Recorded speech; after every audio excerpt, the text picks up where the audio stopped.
এ ভাঙ্গা মধ্যে থামলো কি জন্য সব চুর মার করে ফেলা। এ বাপি মাদারি কুটি পলে আসু বাড়া তোর হাতে সে কেটে নিয়ে যাবো কেরে বেটা বাড়াবো না। এ জাহাঙ্গীর ভিতরে খুঁজে দেখ শালা কুটি আছে। আচ্ছা আমি খুঁজে দেখিচ্ছি। শালা বেটা মনে হয় বাইতে পোলাছে মাদারি তুই যেটি থাকিস খুঁজে তোর হাত পাও কেটে নুমু। হায় রে এলে কি করছে রে। এ বাবা ডন তুমি বাড়ির জিনিসগুলো এঙ্গে করে ভাঙছো গা, আর আমার বেটা কিসব এঙ্গে করে গালাগালি করিচ্ছ। এখন তো মুখ চলেছে চাচা কিছুক্ষণ পর হাত চলবি আপনি বেটা কুটি। ওই তো 2 দিন হলে বাড়িতে আসে না, ঠিক কি হয়েছে? কি হচ্ছে জানেন না না ঘুমে আছেন। শামসু ভাইয়ের সমাবেশে ককটেল মারছে সন্ত্রাসী কার্যক্রম চালায় শালার ককটেল পিছন দিয়ে ঢুকে দুমু। আপনার বেটা কুটি আছে তাড়াতাড়ি কর না হলে বাড়িতে কোলে আগুন লেগে দুমু। ওই গুন্ডি আছে আমি তো তাক জানি না, আর ওই রাজনীতি করে ককটেল মারবে যাবি কৃষক। রাজনীতি এবার বাইর হবে নি একবার আগে পায় নেই। শালার বেটা যে অপরাধ করছে অত দুনিয়ার উপর পয়সা থাকারই অধিকার নাই। ওর জন্যে শামসু ছোট ভাই গোল্লার মিজান মৃত্যুর সাথে পাঞ্জা লড়িচ্ছে। মাথা ঠিক নাই রে এক পালে এসে খেয়ে ফেল দিলাম নি। এ ডন ভাই শালাক তো তন্ন তন্ন করে খুঁজলাম কোথাও তো পাইলাম না। শালার বেটা পলে যাবি কুটি আমাকে হাতে ওর ধরা পড়াই লাগবে। এ গাড়ির সার দেছ এ মিয়া বেটার জন্য কাপড় কাপড় কিনে রাখেন খুঁজে লাশ পেটে দিচ্ছি।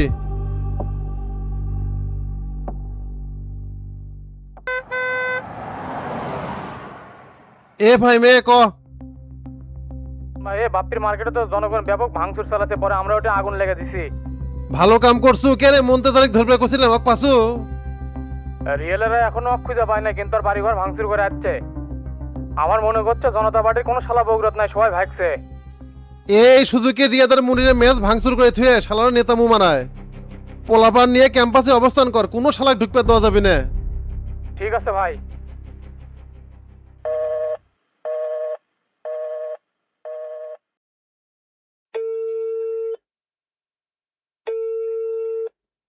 এ ডন এ কোনটির এখন? এই তো বাপ্পির বাড়ি থেকে বের হয়ে আসলাম অক্ত পাই নাই ওর বাড়িঘর ভাঙ্গে থুয়ে যাচ্ছি। শালার বেটা যাবি গুটি অক্ত খুঁজে পামু। এ শোন শফিকের বাড়ি বিলে চলে যা। শফিকের বাড়িতে আগুন লেগে দেবো নাকি? আগুন লাগানোর দরকার নাই কিন্তু বাড়িঘরের কোনো কিছু আস্ত রাখবো না। আর শফিকে পাওয়া মাত্রই আমাকে ফোন দিব, আমি পরিষদে আছি। আচ্ছা ঠিক আছে কি হয় না হয় আপনাকে জানাবো নি।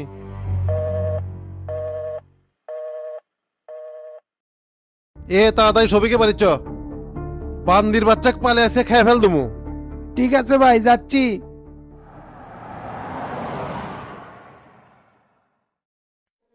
কে হাবিব ভাই ডাক্তার কি করলো অকর এখন কি অবস্থা? অবস্থা ভালো নাই বারে, ডাক্তার 48 ঘন্টা সময় দিছে। কি কন অকরের সাথে এখন দেখা করা যাবে? ভিতরে কাউকে যাবার দিচ্ছে না ভাই।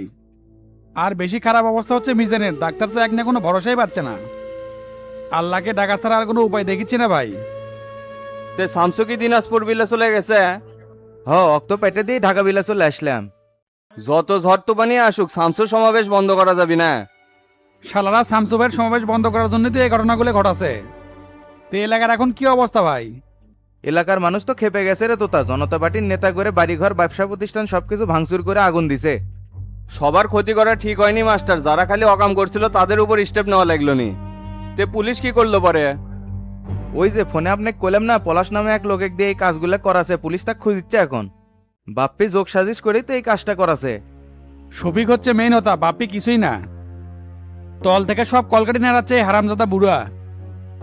এই জন্য অনেক ফোন দিয়ে কয়ে দিছি শালা বেটাক যেতেই পাবো ধরে আচ্ছা মতো বসান দিব। ডন তো সেই অ্যাকশন শুরু করে দিছে, এক ডন এখন 3 জন হয়ে গেছে।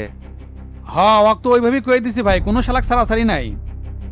এই সুযোগে বগুড়া থেকে জনতা পার্টির সকল চিহ্ন মুছে ফেলাতে হবে।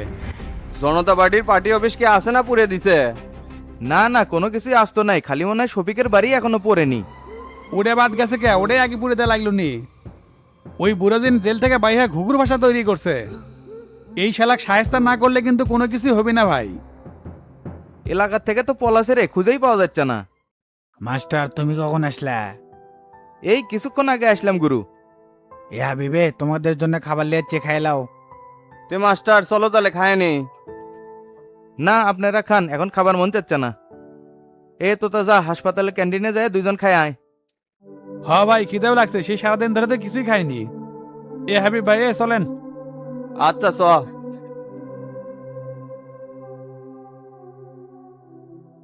শামসুর মন মানসিকতা একেবারে ভেঙে গেছে গুরু।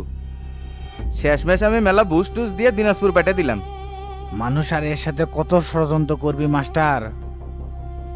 এই দেশের ভালো চাওয়াটাই কি অপরাধ? চেনাটার ওপর কত ঝড় যাচ্ছে, কতই আর সহ্য করে। অন্য কোনো মানুষ হলে তো স্টক করলো নেই। পরে পুলিশ কি করলো, কেরা করছে অকাম, তাকে কি খুঁজে বাসা? জনতা পার্টির ছাট নেতা বাপ্পি পলাশ নামে এক সন্ত্রাসী দিয়ে এই কাম করাছে।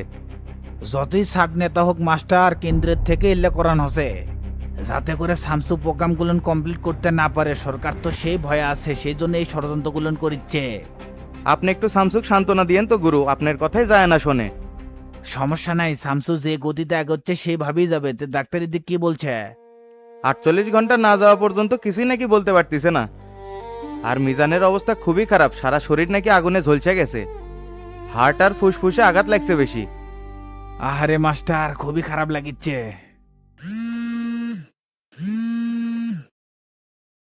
হ্যাঁ শামসু বলে। তে গুরু কই আপনি? ওদের জন্য কি খাবার লে হাসপাতালে গেছেন? ও খাবার লে তো একটু আগে যাচ্ছি। গোল্লার মিজানের এখন কি অবস্থা? মোটামুটি পজিটিভ, বিপদ কাটে গেছে। এডেলে তোরা তো পেরা ল লাগবি না। আমি মাস্টার হাবিব তোতা সবাই মিলে সামলে লেমনি। তুই প্রোগ্রামগুলো করতে থাক। তে দিনাজপুরের প্রোগ্রাম কি শেষ করছিস? না এখনো শেষ হয়নি, একটু পরেই মঞ্চে উঠবো। আর ওইদিকে কি হয় না হয় আমাকে একটু জানায়েন। তুই এই ব্যাপারে কোনো টেনশন করিস না তো। ওরা কিন্তু চাচ্ছে তোকে এভাবে আটকাতে, ওদের ফাঁদে পা দেওয়া যাবি না। এই দেশের মানুষের ভালো করতে গেলে দুর্বার গতিতে আগে যেতে হবে। তুই সেই লক্ষ্যে কাজ করে। ইনশাল্লাহ গুরু, আপনি আমার জন্য দোয়া করবেন, আমি যেন সে পর্যন্ত পৌঁছতে পারি।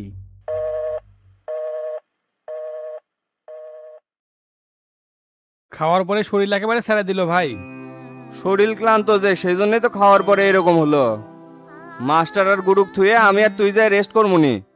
এই সময় এলাকার থাকলে সবাইকে আচ্ছা মতো বসন্ত হয়ে গেল নি ভাই। এই সময় এলাকাত না থেকে ভালোই হচ্ছে, যা করবি জনগণ। এই সুযোগে জনতা পার্টির নিশানা নমুনা একবারে মুছে ফেল দেওয়া লাগবি। আমি তো অনেক সেভাবেই কয়ে দিছি, কোনো শালাক ছাড় দিব না। তে ওঠেন তাহলে, শামসু ভাইয়ের বাসার যে একটা ঘুম দিলেই শরীর ক্লিয়ার হয়ে যাবি নি। আগেই যাওয়া যাবি না, গুরুর সাথে আগে কথা কই, দেখি কি কয়। আমি খেয়ে নড়ে পারছি না ভাই, আপনি যা কথা কয়ে আসেন। ঠিক আছে থাক।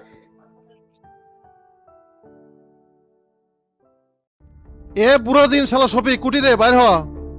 বহুত ফাল পারছুরে সুদির বেটা, কুটি আসু সামনে আয়। এ ডন ভাই, এ কি হয়েছে? বাড়ির উপরে এসে গালাগালি করিচ্ছ কৃষক? শালা বেইমান কি হচ্ছে জিজ্ঞেস করছ? কে রে, গোল্লা বলে তোর বন্ধু হয়, বিন্দু পরিমাণ তো খারাপ লাগে নাই? খারাপ তো লাগছে, তুই তুমি চাচাক গালের চোখে। এখন তো খালি গাইলাচ্ছি রে, সামনে বেলার হাড় উঠি গুড়া করে ফেল তুমি। এই বুড়ো ঝাউলি গেছে কুটি রে, তাড়াতাড়ি বাড়ি করে দে। গোটা বগুড়া শহরে গুলো আগুন জ্বলিচ্ছে, এই আগুনগুলো তোকে বাড়ি তো লাগবি রে। সবিক চাচাই যে এটা করেছে, তার কি প্রমাণ আছে তোমার কাছে? প্রমাণ চা, সেটা দিবে গেলে গল তুই পর্যন্ত ধলাই খাবো রে ফটিক। মাথা মতো গরম আছে গলে, তোর চাচা কুটি আছে সেটা ক। না, এর সাথে বেশি গরমাগরমি করা যাবি না, টেকনিকের থেকে পার করে দিই। চাচাবেন কুন্ডি গেছে ডন ভাই, আমি জানি না, গতকাল থেকে বাড়িতে আসা নেই। পলে যাবি কুটি, তোর চাচা কয়ে দিস উল্টা কিনতি গল শুরু হয়ে গেছে, যেটি পামু ওরতি গল পামু। থাক চলে গেলাম, তোর বাড়ির উপর 24 ঘন্টা নজর থাকবি, তুই জান পলাস না। না না, পল আমাকে, আমি তো কিছু করি নেই। এই জন্যই তো কিছু করছি না, না হলে তোর হাড় উঠি ঘুরে ফেল দিলাম নে। এলাকার যে তাণ্ডব শুরু হয়ে গেছে, এরা না চাচাক পেলে একেবারে শেষ করে হেলাবি। সে চাচাই তো আমার ফোন ধরতেছে না, কোনটি যা যায় আছে আল্লাহ জানে।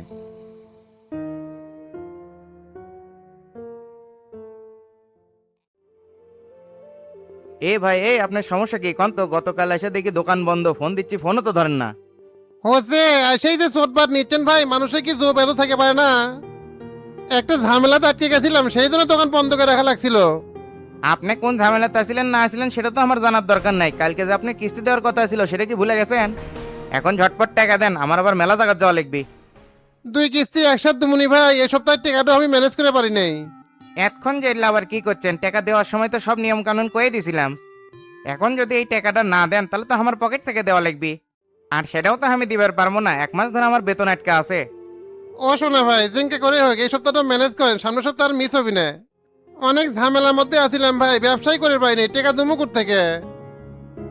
একটা গাড়ি আছে, সেটা স্ট্যান্ডে বসে আছে, ভাড়া পাচ্ছে না। এ ভাই, আমি এত কিছু বুঝি না। সন্ধ্যার সময় আবার আসবো, আপনি টাকা রেডি থুয়েন। না হলে অফিসে আমার কৈফিয়ত দেওয়া লাগবে। আমি আপনার জন্য এই ঝামেলা নেবো কি জন্যে?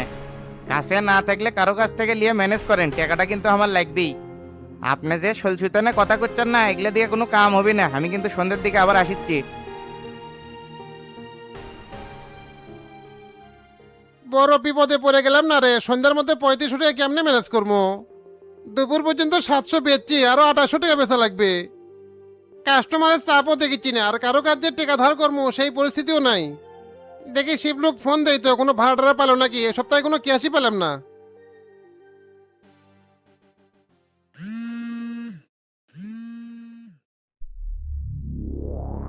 টাকা পয়সা সব ঠিক আছে শফিক ভাই? বিশ্বাস না হলে গুনে দেখ। আর পলাশ কোনটি? জায়গা মতনই আছে, সময় মতো কাম হয়ে যাবে, কোনো টেনশন নাই। সেটা কেমনে বুঝবে না মায়ের যদি কোন মারছি? বিশ্বাস যদি না হয় চলেন, সাথে আপনাকেও মারে দেবনি। এটি আসার পর থেকে আপনার প্যাসর প্যাসর কিন্তু বেশি দেখিচ্ছি, বিষয়টা কিন্তু ভালো লাগিচ্ছে না। এ শফিক ভাই, এটা কাক লিয়াচ্ছেন? ই তো কোনো কথাই বোঝে না। আমরা মানুষ খারাপ হতে পারি, কিন্তু বেইমানি করি না, টেকা নিলে কাজ করি। এভাবে সমস্যা নাই, তুমি কাজটা করো। আর পুলিশ কিন্তু পলাশে ঘর নিয়ে খুঁজতেছে। যা করার আজকের দিনের মধ্যেই কর, না হলে কিন্তু উল্টো বিপদে পড়বো। ঠিক আছে, কাম হয়ে যাবে। আর বগুড়ার অবস্থা তো খুবই খারাপ, জনতা পার্টির সকল নেতাকর্মীর বাড়ি ঘরে হামলা করিচ্ছে। হ্যালো শিয়াব, ক। কাকা আমাদের মার্কেট দোকান সব পুড়ে দিছে। কোষ কিরে, কেটা পুরে দিছে? একদল লোকেরা এসে এলে করে গেছে। আপনি সেই থেকে ফোন দিচ্ছি, ফোন তো রিসিভ করেন না। কি রে, বাড়ি তো হামলা হচ্ছে নাকি? হ, বাড়িঘর ভাঙচুর করে তাতে হুমকি দিয়ে গেছে। আর কয়ে গেছে আপনি বলে যেটি পাবি সেটি টান দিয়ে ছিঁড়ে খায়াল দিবি। আপনি যান কোনোভাবেই বেরিয়ে আসেন না, তাহলে কিন্তু কাকা বিপদ হয়ে যাবি। আচ্ছা ঠিক আছে, ফোন রাখে, আমি দেখিচ্ছি।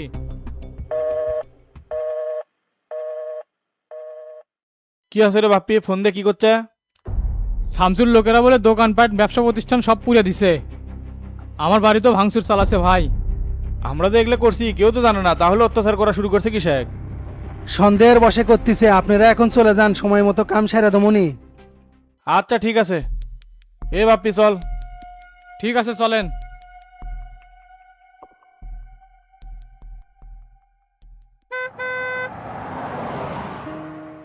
এলাকার জাতেই তো ভয় লাগতেছে ভাই, কোন দিক থেকে যে আক্রমণ হয় কোয়া যায়। ওরা আক্রমণ করবি, আমরা কি হাতে চুরি করে বসে থাকবো? বে যে শালার সামনে আসবি সেই শালাকে সুতা ফেলামো। 2 দিন হলো নেতা কর্মীদের কোনো খোঁজ খবরই পাই না। আমাদের দল ক্ষমতা আছে, আর মনে হচ্ছে আমরা বিরোধী দল। সাংগঠনিক কাঠামো শক্তিশালী না হলে যা হয় রে বাপ্পি। মাস্টার আর হাবিব সব শেষ করে দিয়ে গেছে ভাই। সদরের কমিটি তো পুরাই পল্টি নিয়ে শামসুর দলে যোগ দিছে, যার কারণেই তো আমরা কোনো অ্যাকশনে যাবার পারি নাই। তে কি আছে, অন্য উপজেলা থেকে লোক অনেক দরকারে লাশ পড়বি, তা মাঠ ছাড়া দেবি না। এ ফটিক ক, কি আছে?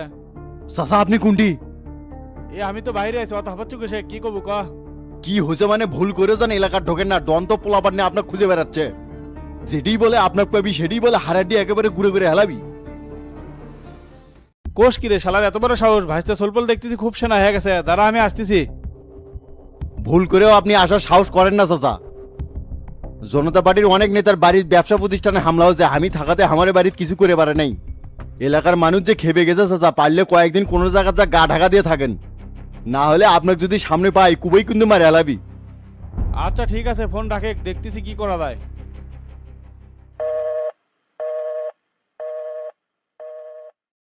এ বাপ্পি, ফটিক তো ফোন দিয়ে করছে, অবস্থা খুব খারাপ, এলাকার তো ঢোকা যাবি না।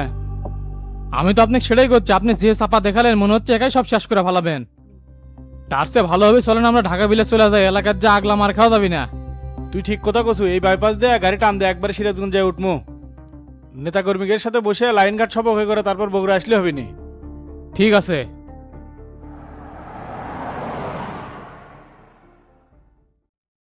আজকের সমাবেশে উপস্থিত সকল ইউনিটের নেতাকর্মী ভাই ও বোনেরা, সবার প্রতি রইল আমার সংগ্রামী সালাম। আসসালামু আলাইকুম।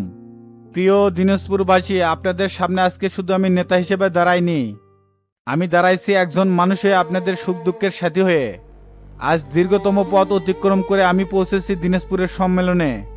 এই মাটির মানুষের ভালোবাসা, মানুষের স্বপ্ন আমাকে আরো দায়িত্বশীল করেছে। কিন্তু এই আনন্দের মাঝেও আমার বুকের ভেতর খুব কষ্ট হচ্ছে। আপনারা হয়তো সবাই জানেন, বগুড়া আমার সমাবেশে হামলা হয়েছিল। আমাদের শান্তিপূর্ণ রাজনীতির কর্মসূচিতে বাধা দেওয়া হচ্ছে। সেখানে আমার আপন ছোট দুই ভাই আগুনে পুড়ে দগ্ধ হয়ে গেছে, এখন তারা মৃত্যুর পর্যায়ে। ওদের দুইজনের অবস্থা খুবই সংকটাপন্ন, সবাই তাদের জন্য প্রাণ খুলে দোয়া করবেন। আমি আজ এই দিনাজপুরের মাটিতে দাঁড়িয়ে দুর্নীতিবাজ সরকারকে স্পষ্টভাবে বলতে চাই, এইভাবে চোরাগুপ্তভাবে হামলা করে শামসুকে থামানো যাবে না। ইনশাল্লাহ আমি আমার গতিতে চলবো, কেউ আমাকে থামাতে পারবে না। আর আপনারা যা শুরু করছেন, দেশ ছেড়ে মাসখানেকের মধ্যে সিয়ের থেকে পালান লাগবি। অলরেডি সেই কার্যক্রম শুরু হয়ে গেছে, বিষয়টা মাথায় রাখবেন। আর মনে রাখবেন, এইভাবে ভয়ভীতি দেখে মানুষের কণ্ঠরোধ করা যাবে না। আমি এই সরকার সহ নেতাকর্মীকে বলতে চাই, সাহস থাকলে সামনে এসে মোকাবেলা করেন। মীর জাফরের মতন পিছন থেকে এসে আঘাত করেন কেন? আমি প্রশাসনের উদ্দেশ্যে বলতে চাই, যারা হামলা করছে তাদেরকে আইনের আওতায় আনা হোক। সেই সাথে সকল অপরাধীদের দৃষ্টান্তমূলক শাস্তি দাবি করতেছি।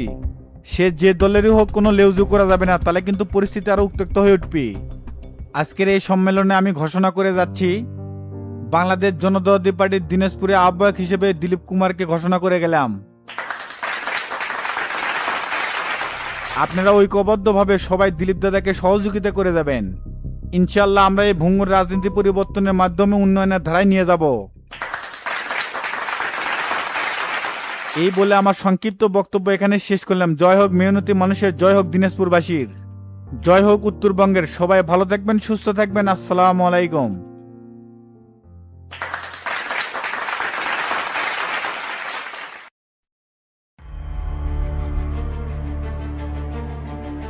কি হয়েছে সর্দার, আপনি আমাকে এটা নিয়ে আসলেন কি জন্যে? পলাশ, তুই তো বহুত বড় ঝামেলা তাসুরে। এই ঝামেলা থেকে সারা জীবনের জন্য মুক্তি দেওয়ার জন্য তোকে টিলিয়ে যাচ্ছি। তার মানে আপনি কি করছেন সর্দার? আমি তো কিছু বুঝতে পারতেছি না। জয়কালের ক্ষয় নাই, মরণকালে ওষুধ নাই। হা হা হা হা হা। টাইম নাই রে, টাইম নাই। উপরে যেয়ে ভালো থাকিস আর আমাকে ক্ষমা করে দেস।